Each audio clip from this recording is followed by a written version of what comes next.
ஓம் ஸ்ரீ குருபியோ நமஹா.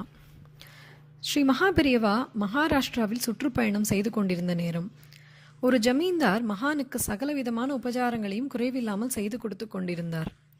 தனது ஊழியன் ஒருவனை பெரியவாளின் அருகிலேயே இருந்து பார்த்து கொள்ளும்படி பணித்தார். அந்த இளைஞன் பெயர் பவார் என்பதாகும். பணிவிடை என்றால் அப்படி ஒரு பணிவிடை. பெரியவாளுக்கு பரம திருப்தி. முகாமை முடித்து கொண்டு புறப்படும் போது ஜமீன்தாரிடம் கேட்டார், இந்த பையனை நான் அழைத்து கொண்டு போகவா?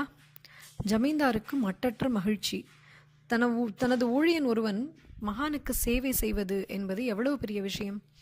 தாராளமாக அழைத்து போங்கள். அவனது குடும்பத்தை நான் பார்த்து கொள்கிறேன். அவர்களுக்கு வேண்டிய எல்லா சௌகரியங்களையும் நான் செய்து கொடுத்து விடுகிறேன். அவன் குடும்பத்தை பற்றி கவலைப்படவே தேவையில்லை அல்லவா என்றார் ஜமீன்தார்.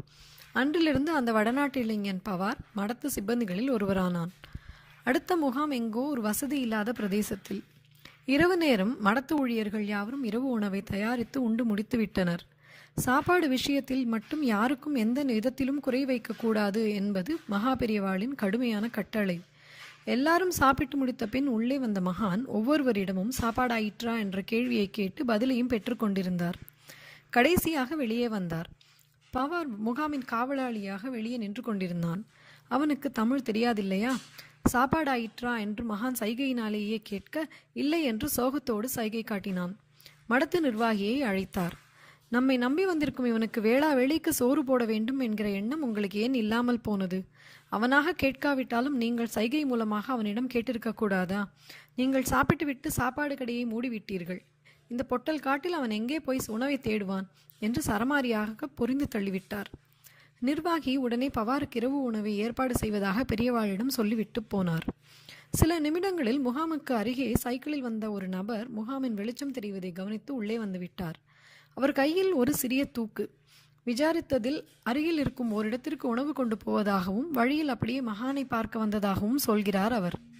காஞ்சி மகான் அவரிடம் கேட்கிறார், இதோ இருக்கும் நபருக்கு ஏதாவது சாப்பாடு கொடுக்க முடியுமா?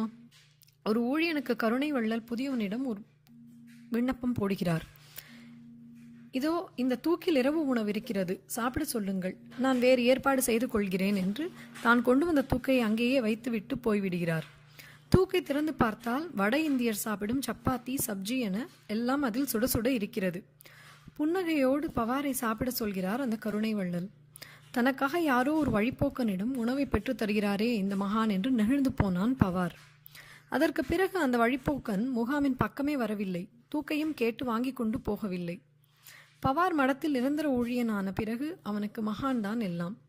மகான் தனது மேனாவிற்குள் சென்று உறங்கும் வரை பவார் தான் உடனிருந்து கவனித்துக் கொள்வது வழக்கமாகிவிட்டது. பல வருடங்களுக்கு பிறகு ஒரு தடவை பவாரின் குடும்பம் அவரை பார்க்க காஞ்சிக்கு வந்திருந்தார்கள். 2 தினங்கள் மடத்தில் தங்கி காஞ்சி மகானை ஆசை தீர தரிசனம் செய்த பிறகு அவர்கள் திருப்பதிக்கு சென்று வர வேண்டும் என்கிற ஆசை. பவார் இதை மகானிடம் சொன்னபோது தாராளமாக போய் வரட்டும் என்று உத்தரவு கொடுத்தார். அவர்களோடு தானும் போக வேண்டும் என்று பவாருக்கு ஆசை. ஆனால் மகானின் உத்தரவு வேண்டும். இவனுக்கு கொடுக்கப்பட்டிருக்கும் பொறுப்புகளை யார் பார்த்து கொள்வார்கள்? ஒரு நாளில் குடும்பத்தோடு போய்விட்டு திரும்பி வந்து விடலாம் என்கிற நப்பாசை. மனதில் தயங்கி தயங்கி மகானிடம் தனது கோரிக்கையை சமர்ப்பித்தான். பாலாஜியை தானே பார்க்கணும், நீயும் போய் வா என்று வாய்மொழியாக மகான் சொல்லிவிடவே பவாருக்கு அளவு கடந்த மகிழ்ச்சி. மகானின் மேனாவை இரவில் இழுத்து மூடுவதும் காலையில் அதை முதலில் திறப்பதும் பவாரின் வேலைதான். அன்று காலை எல்லாரும் திருப்பதிக்கு போக ஏற்பாடு செய்யப்பட்டிருந்தது.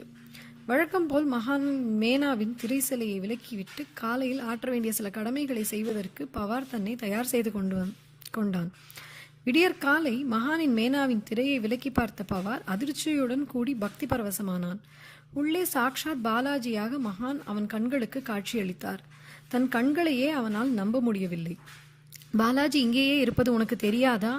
பவார் சாஷ்டாங்கமாக கீழே விழுந்து எழுந்த போது மகான் அவனை பார்த்து கேட்ட கேள்வி இது. பேச முடியாமல் 2 நிமிடம் கலவரத்தோடு நின்ற பவார் மெதுவாக மகானை நோக்கி தனது 2 கரங்களையும் கூப்பி, நான் திருப்பதிக்கு அவர்களுடன் செல்லவில்லை என்றான். சர்வ வல்லமை படைத்த மகான் இங்கேயே இருக்கும்போது நான் ஏன் வேறு இடத்திற்கு கடவுளை தேடி போக வேண்டும் என்று பவார் தனக்குத்தானே கேள்வி எழுப்பிக் கொண்டான் என்பதும் உண்மை. இதே பவாருக்கு மகான் வேறொரு தெய்வத்தின் தரிசனத்திற்கும் ஏற்பாடு செய்து கொடுத்தார். வட இந்திய முகாமின் போது நடந்த சம்பவம் இது. இடம் கிடைக்காத பட்சத்தில் ஏதாவது ஒரு பகுதியில் நகரை விட்டு சற்று தள்ளி மகான் முகாமை அமைப்பது வழக்கம் என்று சொன்னார்கள். அப்படிப்பட்ட இடம். ஒரு நாள் மாலை யாரும் எதிர்பார்க்காத வண்ணம் மகான் நடக்க ஆரம்பித்து விட்டார். பவார் மட்டும் அவருக்கு வழித்துணை. வேறு யாரும் உடன் வரக்கூடாது என்று உத்தரவு. ஒற்றையடி பாதை வழியாக மலையின் அடிவாரத்தை அடைந்த மகான் சற்று மேலே ஏறத் தொடங்கினார். சற்று தூரம் போனதும் சுற்றிலும் இருந்த செடி கொடிகளை ஒதுக்கிவிட்டு பார்த்தபோது அந்த மலையில் ஒரு சிறிய குகை வாயில் தெரிந்தது. ஒருவர் தாராளமாக போய் வரலாம். உள்ளே போய் பார்த்துவிட்டு வரியா என்று மகான் பவாரிடம் கேட்க, தான் கையெடுத்து கும்பிட்டு விட்டு, எனக்கு பயமாக இருக்கிறது, நான் போகவில்லை என்று சொல்லிவிடவே மகான் அவனை பார்த்து புன்னகை செய்த பின் குகைக்குள் நுழைந்தார். என்னவோ ஏதோ என்று கைகளை பிசைந்தவாறு பவார் குகைக்கு வெளியே நின்று கொண்டிருந்தான். முகம் மனம் கவலையினால் நிரம்பி வழிந்தது.